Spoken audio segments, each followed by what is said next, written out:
All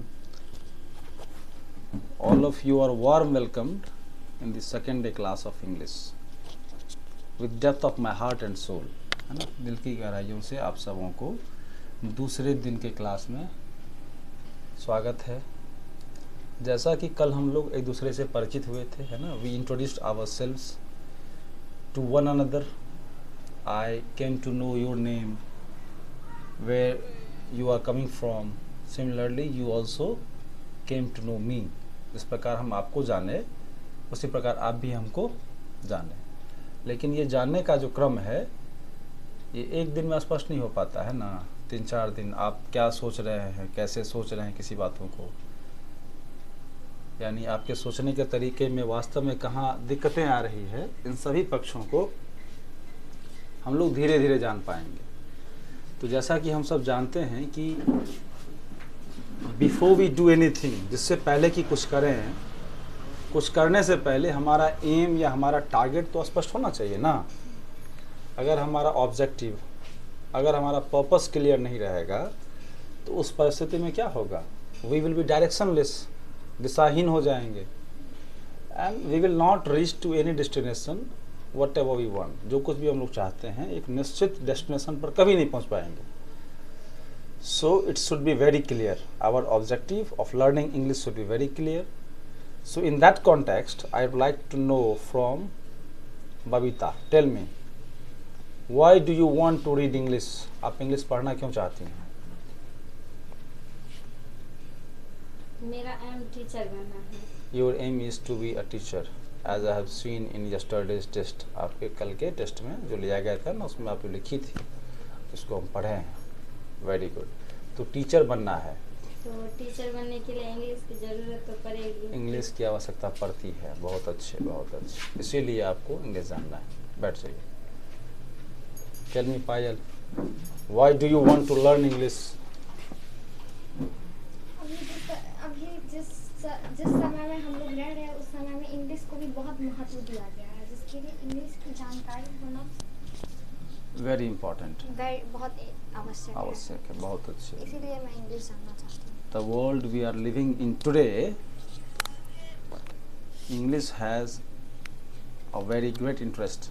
English is very important in present society, not only in society but in the whole world. पूरी दुनिया में इसका एक अपना महत्व है, इसकी एक अपनी ज़रूरत है।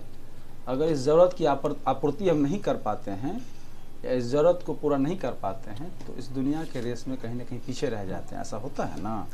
हमारे आपके समाज से बहुत सारे ऐसे बच्चे हैं जो बाकी विषयों में बहुत अच्छे थे, they were good in all other subjects, but unfortunately just because of the social structure, just because of the government policies, they were lacking the knowledge of English. उनको इंग्लिश की नॉलेज में कहीं ना कहीं कमी लगी और उसका परिणाम ये हुआ कि वो लोग जिस क्षमता के थे उस क्षमता के मुताबिक कहीं अभी सेटल नहीं है ना। If you don't know English you can not have better communication skill.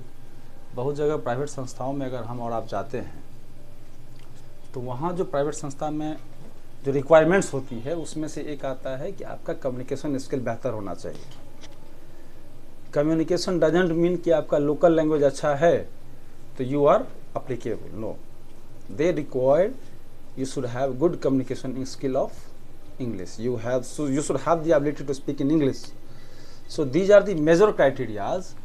These are the major criteria that every private companies, including government services, also in multinational companies. These are the requirements that forces us. जो हम लोगों को force करता है कि English जानना ही पड़ेगा। तो शायद इन्हीं बातों को ध्यान में रखते हुए अभी आई। बहुत बढ़िया, बैठ जाइए। नाउ यू टेल मी, अब आप बताइए, why do you want to learn English? My aim is teacher. Your aim is to become a teacher. Good. Your aim is to become a teacher. So you think you need to have a good knowledge of English. इसलिए आप चाहती हैं कि आपके पास English का अच्छा जानकारी हो। बहुत अच्छे। आप बताओ, now you tell me.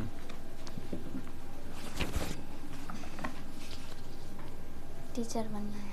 Teacher बनना है, तो यहाँ आप में से उपस्थित सभी लोगों में से अधिकतर लोगों की इच्छा है टीचर बनने की। अब बताओ उज्जवल, अगर आपसे पूछा जाए that why do you want to read English, आप इंग्लिश पढ़ना क्यों चाहते हैं, तो आपका क्या हो सकता है? या आप ऐसा तो कुछ डिसाइड किए होंगे ना? बोलिए, take that mic, okay, and speak something. क्यों बनना चाहते हैं? जैसे हम कहीं जाते हैं बाहर भीतर, हाँ, तो वहाँ आपको इस भाषा की कमी महसूस होती है? जी होती है ना, क्योंकि आसपास में जितने भी लोग होते हैं उसमें से अधिकतर लोग ऐसे होते हैं जो इन भाषाओं का प्रयोग करते हैं, और चूंकि हमको ये भाषा नहीं आता है तो हम कहीं ना कहीं वहाँ पर खुद की भावनाओं में ही खुद की नज़रों में लगता है कहीं ना कहीं कमज़ोर हैं, और ये हमारा हृदय मान करके परेशानी बढ़ जाता है हमारी, होती ही है। बहुत बहुत अच्छे। तो जैसा कि आप सब बताए, या सबसे बड़ी बात हमारे लिए ये है कि आप सब जानते हैं कि इंग्लिश हमें क्यों चाहिए या इंग्लिश की ज़रूरत हमें क्यों है। तो जैसा कि हम बताए कल आप लोगों को कि इंग्लिश को सीखने के लिए कोई स्पेसिफिक बुक नहीं है, कोई निश्चित बुक है, कोई निश्चित एक तरीका नहीं है, कोई निश्चित एक सोर्स नहीं है। यानी हम यहाँ आपको कोचिंग पढ़ा रहे हैं तो आपके इंग्लिश सीखने में केवल हम और हम ही मदद करेंगे, ऐसा नहीं है। आपको इंग्लिश सीखने में आपके जो साथी हैं, आपके जो साथ पढ़ रहे हैं, उनका व्यापक भूमिका रहेगा। क्यों? अगर आपको बोलने का अवसर मिलेगा, if you get the opportunity to speak, you will speak with me also, but a major part of your English knowledge you will speak with your companions, you will speak with your friends, no, who come to read here with you. Again you will go back to the society where you live. अब वापस यहाँ से उस समाज में जाएंगे जहाँ पर रहते हैं, तो वहाँ भी 1 2 3 4 या 5 10 लोग ऐसे मिल जाएंगे जो आपके इंग्लिश बोलने का उपहास न उड़ाएंगे, सबसे पहली बात, और आपके बोलने का समर्थन करेंगे, और ज़रूरत पड़ने पर अगर वो भी आपके साथ कुछ बोल पाते हैं तो ये सारी बिंदुएं कहीं ना कहीं क्या करेगा, आपके अंदर इंग्लिश के विकास को बढ़ावा देगा। समझ रहे हैं? तो कल चर्चा किए थे, उसमें क्या था हमारा मुख्य उद्देश्य कि we will create a environment, हम लोग एक ऐसा वातावरण बनाएंगे जहाँ पर चीज़ें खुद ब खुद सीखी जा सकती हैं, है ना। चीज़ों को सीखने के लिए जिस प्रकार कोई बच्चा माँ के गर्भ से कितने दिनों में पैदा लेता है, जन्म लेता है, तो इट टेक्स 9 months, 9 महीने का समय लगता है। तो उसका कोई शॉर्टकट है? 2 महीने में हो जाए, 3 महीने में हो जाए, इसका कोई शॉर्टकट नहीं है। तो ठीक उसी प्रकार इंग्लिश को जानने का बहुत आसान माध्यम एक और एक ही है कि आप उसको, या जिसको सीखना है, लर्नर को उस तरह के परिवेश में बिठा दीजिए, उस तरह के परिवेश में उसका व्यवस्था कर दीजिए, तो वो लगातार सुनने के बाद, लगातार चीज़ों को देखने के बाद, लगातार पढ़ने के बाद वो क्या हो जाएगा, उसके अंदर इंग्लिश का विकास होना शुरू हो जाएगा। और इस सब के बीच में जो सबसे बड़ा बैरियर आपका होगा वो होगा झिझक। वो क्या होगी? हेजिटेशन जिसको बोलते हैं। बहुत सारा ऐसा वाक्य होगा साधारण सा जो आप जानते भी होंगे, बहुत सारे ऐसे शब्द होंगे जो आप जानते हैं इंग्लिश का, लेकिन बोल नहीं पाते हैं। अगर बोलने की चेष्टा भी करते हैं तो ये दुर्भाग्य है हमारे आपके समाज का कि जिसके सामने बोले वो क्या करता है, हंस के उसका मजाक उड़ाने की चेष्टा करता है। तो ये चीज़ें और भयभीत करती हैं, है ना, क्योंकि यहाँ अधिकतर लोग ऐसे हैं जिनको इसकी ज़रूरत नहीं है, या जिनको ज़रूरत है वो विभिन्न कारणों से जान नहीं रहे हैं। तो अगर आप चेष्टा करते हैं तो आप चेष्टा न करें, या आपके चेष्टा में फॉल्ट निकाल करके आपका वह उपहास उड़ाने की कोशिश करेगा, उस उपहास के डर से आप पुनः चेष्टा करना छोड़ देते हैं। ये सबसे बड़ी कमी है, ये सबसे बड़ा समस्या है हमारे आपके समाज का। तो हमें इस झिझक की समस्या को उतार फेंकना है, झिझक रखना नहीं है। हमको बोलना है, हमको सीखना है, तो हम ही को ना बोलना है। जिसको नहीं सीखना है, जिसको नहीं इंग्लिश की समझ रखनी है, वो नहीं बोलेगा, वो जो बोल रहा है उसका उपहास उड़ाएगा। जब शुरुआती दिनों में हम भी बोलने की चेष्टा कर रहे थे तो बहुत ऐसे साथी थे या बहुत ऐसे लोग थे जिसको लगता था कहीं ना कहीं कि ऐसा कर रहा है, नहीं हो पाएगा, ये हो पाएगा, वो हो पाएगा, लेकिन आज ऐसा नहीं है। आज 10 लाइन, 20 लाइन, 25 लाइन अगर कहीं बोलने का मौका मिलता है तो वह हम अपनी बातों को रख पाते हैं इंग्लिश में, है ना, तो अच्छा भी लगता है। तो आज वही लोग जो कभी मना कर रहे थे या जो कभी बहस उड़ाने की कोशिश कर रहे थे, वो अब सहयोग करते हैं, नहीं अच्छा बोलते हैं, अच्छा करते हैं, और उनके माध्यम से भी बहुत सारे ऐसे लोगों को पढ़ाने का, बताने का, जानने का अवसर मिलता है, तो पढ़ाते भी हैं, बताते भी, है ना। टीचर बनने का एम अधिक लोग रखे हुए हैं। टीचर में ऐसा क्या खासियत है? What is so special in a teacher? Teacher में कोई स्पेशलिटी है जो ज़्यादा अट्रैक्ट करता हो, ज़्यादा आकर्षित करता हो आपको? टीचर है ही अट्रैक्टिंग जॉब। क्यों जी? अगर जॉब है, if you think it as a job, अगर आप जॉब की तरह देखते हैं तो बड़ा इंटरटेनिंग है और बड़ा फैसिलिटेटिंग है, फैसिनेटिंग है। टीचर का भूमिका मतलब ये नहीं होता है कि आप टीच करें या जो हमारे दिमाग में जो बातें हैं वो आपको बता दें बोर्ड पे लिख के, है ना, या बोर्ड पे लिखें, note down in your copy, आप उसको नोट डाउन करें, मेमोराइज इट बाय टुमारो, कल तक याद करें, and if you don't make me here I will punish you, अगर आप नहीं सुनाएंगे तो आपको हम पनिश करेंगे। केवल ये काम नहीं होता है। टीचर का काम होता है कि आप खुद से चेष्टा करें, खुद से करो, तब तक करो जब तक हम ये सुनिश्चित ना कर लें कि अब इससे ये नहीं होने वाला है, तब तक आपको करने देंगे। और जब पता लग गया कि नहीं इस चीज़ को ये लगातार एक ही गलती दोहरा रहा है, तो उस गलती को सुधार करने का एक सामान्य सा जो है सो सहयोग अगर आपको प्रोवाइड करते हैं, तो that is the work of the teacher. Teacher's work is to scaffold, scaffolding एक वर्ड आता है जो टीचर का काम है। Teacher's work is to facilitate, सुविधाकर्ता का भूमिका होता है टीचर का।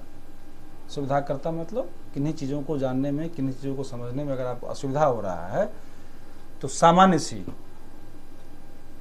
से सहयोग की वजह के बदौलत आपको हम सुविधा प्रोवाइड करें और उस सुविधा के आधार पे आप आगे अपना काम खुद करें। समझ में आ रहा है? यहाँ कोई पंचवर्षीय प्रोग्राम नहीं है या पूरे साल आपको पढ़ना पड़ेगा, इसका भी ज़रूरत नहीं पड़ेगा।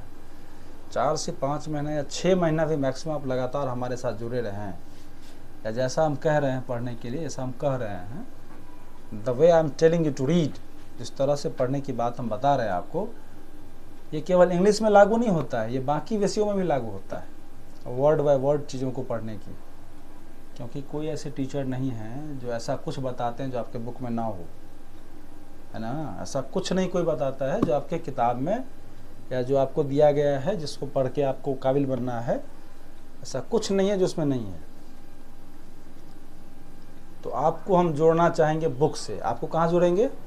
बुक से। आपको खुद से जोड़ने की ज़रूरत हमको नहीं है। हम ही काबिल हैं, हम जो पढ़ाएंगे उसी से तुमको आएगा, नहीं तो नहीं आएगा, इसकी कोई आवश्यकता नहीं है। हाँ, आपको बुक से जोड़ेंगे, आप बुक को खुद पढ़ेंगे, जो वर्ड्स आपको नहीं आएगा वो वर्ड्स आपके पास डिक्शनरी होगा, एज अ इंस्ट्रूमेंट, हथियार के तौर पे होगा ना जी। कल दिए थे ना उदाहरण कि जिस प्रकार किसी बॉर्डर पर किसी फौजी को बिना हथियार का खड़ा कर दिया जाए तो कितना देर सरवाइव करेगा वो, कितना देर जी पाएगा बताओ?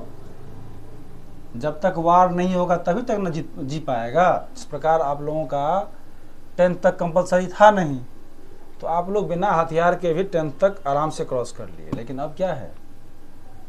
अब हो रहा है ज़िंदगी का असली जंग शुरू, जहाँ से बहुत सारे ऐसे बच्चे आपको मिलेंगे जो 10th तक भी खूब बढ़िया पढ़े अंग्रेजी, 11th 12th में भी खूब बढ़िया पढ़ेंगे और आगे भी खूब बढ़िया पढ़ेंगे और बढ़िया माहौल में पढ़ेंगे। आपको उनके साथ क्या करना है? compete करना है। तो अगर आप उस रेस में दौड़ने के लिए तैयार हैं तो हम आपको ये आश्वासन देते हैं कि आपको हम उस लायक बनाने की पूरी चेष्टा करेंगे, बना भी देंगे, कोई बड़ी बात नहीं। आप लोग सक्षम हैं, आप सभी लोग काबिल हैं, जैसा कि हमको आभास हुआ है, तभी ना अच्छा मार्क्स ला के पास किए हैं जी।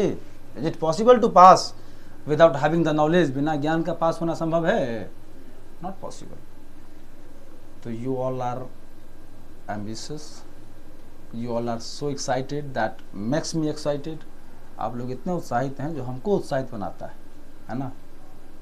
आइए इसी प्रकार आते रहिए and we will make you understand everything. आप 2 नए आए हैं तो हम कल क्या किए थे कि I had some basic questions, कुछ मेरे पास सामान्य सा प्रश्न है जिसका उत्तर हम जानना चाहेंगे,